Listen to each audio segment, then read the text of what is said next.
Number 2 is one of my personal favorite horror films, the original Texas Chainsaw Massacre. Where do I start with this one?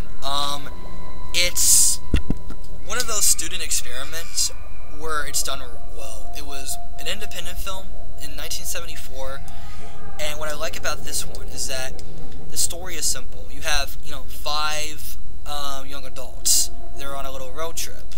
They stop by an abandoned house, whom I think it belongs to one of the characters' relative family members, and 2 of them stumbled upon this supposed abandoned house, which they thought had people in it.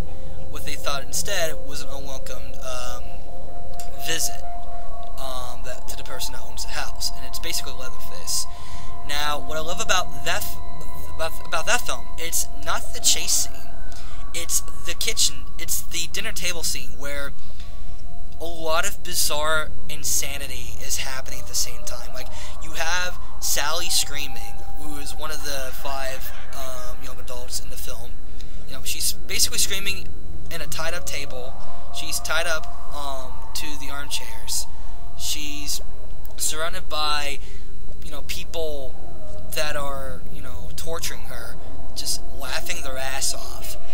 And you have that music that is, not really well known. It was more like that grinding kind of sound. You have that happening at the same time, and it makes you feel disturbed. It sounds like church. Loud music, sitting there, not allowed to leave, people torturing you. Sorry to interrupt. Go ahead. I mean, there's a lot for me to say about the film. I could go on for hours, but to put it in short, there's a lot of notably good moments in the film.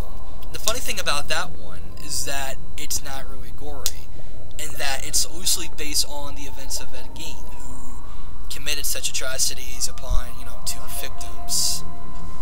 He would tear off their faces and wear them, and when he was done wearing them, he would eat them. He's one of my idols.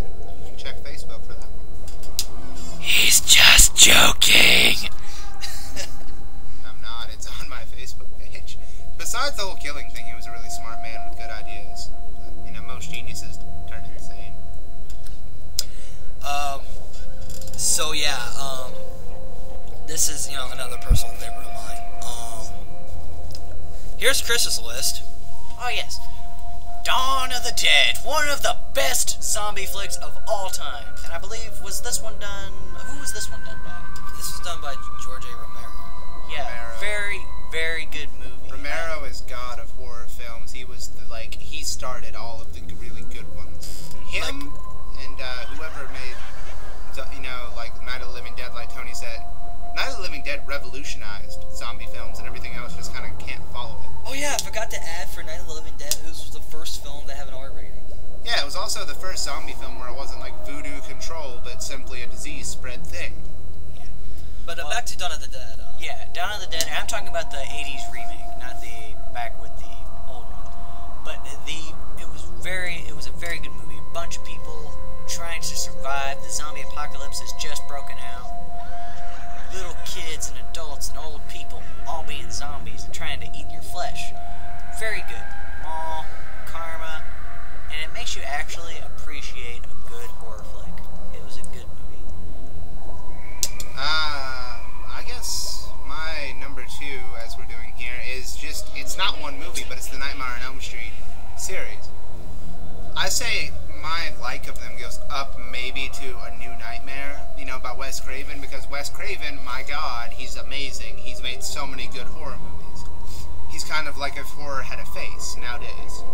Everyone else is dead from binge drinking. Wonder why. But basically, it's just a series where the killer toys with his victims. He does everything from beating them themselves to turning them into a cockroach and crushing them. One of the more memorable scenes in my mind is the NES conversion scene, when the blonde-haired stoner, I forget his name, which is terrible of me, is jumping through, and Freddy's chasing him with a towel, kind of whipping him in the game scene. Oh yeah.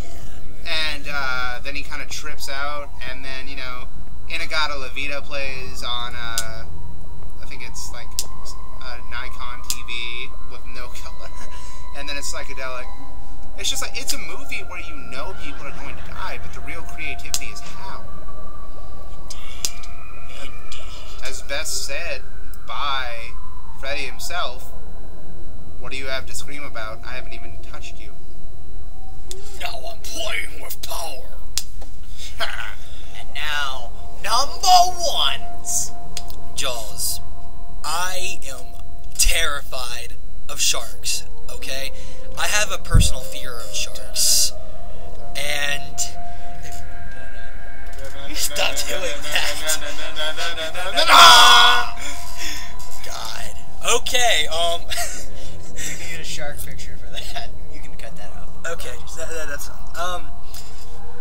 I mean, I love Jaws. It's one of my favorite films I've ever watched. This was actually the film that, you know, it jump-started Steven Spielberg's film career. And it was also the first summer blockbuster. What I love is that you take a simple is that it's not a killer, it's not something science fiction or any weird stuff like that at all. It's a natural creature from the ocean that could come in and take a bite out of you at any time, at any moment. And good God, don't you dare make a innuendo joke. No, I was just gonna say I know I'm gonna buy you the movie Megalodon for your birthday, Tony. Oh God, I seen like the third one, a clip of it. Where he fights the giant octopus. An octopus. Like the giant octopus. A vagina octopus. No, like the giant octopus where the Megalodon's fighting it. Or the squid or something. Okay, I mean, there's a lot of reasons why I love the film. I love the pacing of the story. Characters were really likable. And there's so many, like, real intense moments. The theme is memorable. It's one of the biggest icons in film history. And, you know, obviously the first one was really good. And I don't think it ever had a remake in its lifetime. Ever. It only had like 3 sequels, but no remake. And I think it's because, you know, so many people know that it is a really, really good film. There's a lot of great moments, but my favorite moment is the entire boat scene. It's the 3 guys, one of them being Roy Schneider. That's like the only person I know in the film. And basically, it's their interactions with each other. Usually, it's dramatic at one point, and then all of a sudden, it's comedy when they're actually singing a song, and the shark attacks out of nowhere. And Jaws pops out of the water out of nowhere, even without the theme, which was one of the prominent uses in the film. Whenever the theme plays, you know the shark is coming. But the shark pops out of nowhere without the theme, which really freaked people out. And there was just so many wonderful moments. It's just the boat scene in general is my favorite scene in the entire Jaws film. But the best thing about Jaws is that, again, it's the film where you have a natural fear. It's sharks. They could come at you at any time. Whenever you were wearing a joel, or they were mistaking you for being, you know, its prey. And back then, for me, it was one of the prominent reasons I did not want to be in the ocean at one point. I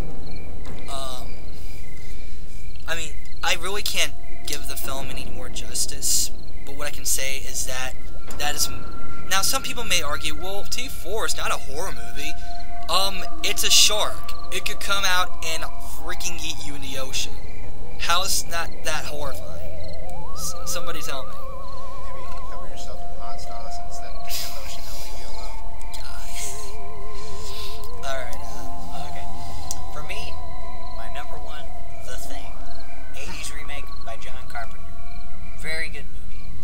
What's worse than something you don't know where it is? You can't trust anyone. A human being can turn into a freaky crab leg thing with its head, and its chest can rip open and bite off your arms into little bitty stumps, then turn your arms into pieces of weaponry for itself. like a bus. Yes, it can turn milk into acid. It can turn its eyes into tentacles. Like a bus. Yes, and it can turn its spine into knives. Basically, it's one of my favorite movies because it's an alien, it's a parasite, and you don't know who's who. You don't know what's what. And it was a good, trustable, lovable, all-time favorite movie. You know what? Carpenter would.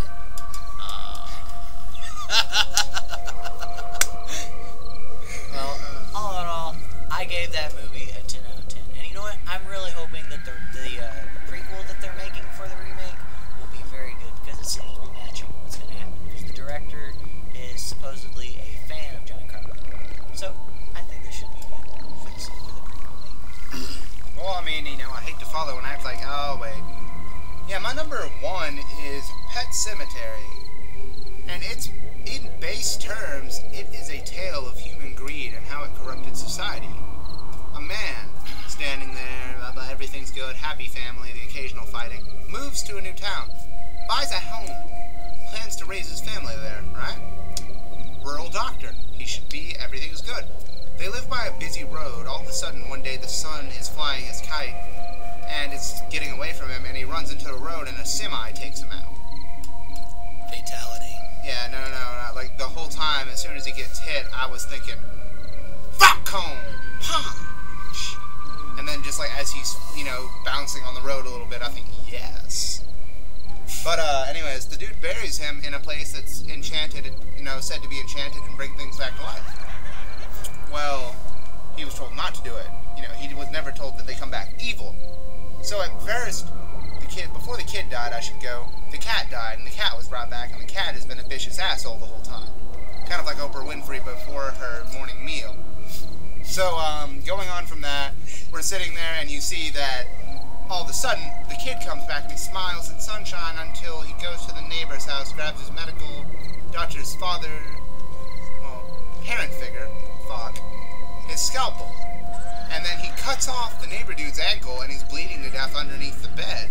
And all of a sudden, the doctor guy reaches under, grabs it, and disembodied foot, just about, and it's barely hanging on. All of a sudden, his son is chasing him around the neighbor's house with a scalpel. They walk back, and his son is back in the house with his wife. His son kills his wife, brings her out to the graveyard, buries her. His wife comes back, and in the end, you see this is how it ends. You see him kissing his zombie wife and his son behind him, ready to attack. Fade to black. Fuck you, Sopranos. I can only think of one reply to that.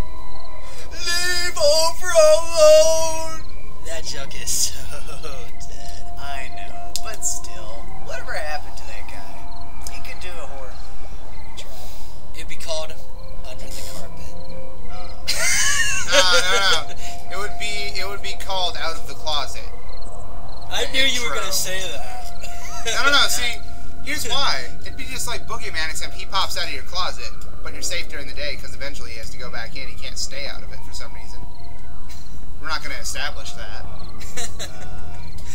Well, all in all, I like horror movies. I think it's a good time of year for this genre to come out. Halloween in the dark, Halloween has run through our itty-bitty minds. Alright, so basically these were, our list of our favorite horror films. And, horror films, are one of the prominent genres in the film industry. Basically, horror films can be fun, while at the same time they can be terrifying. That and horrifying as well. So, if you have a love interest, Well, you have a love interest for horror if you have it, there's nothing like sticking my John Thomas between a meat grinder. Basically, if you had never heard of these films before, and if you're new to the film to this genre, give these films a try. And I hope you all have a wonderful Halloween. And this is T4. This is Chris. And this is Joel. Remember to wrap your willy. Don't be silly. Saying have a nice day. Indeed. Check for razor blades, kids.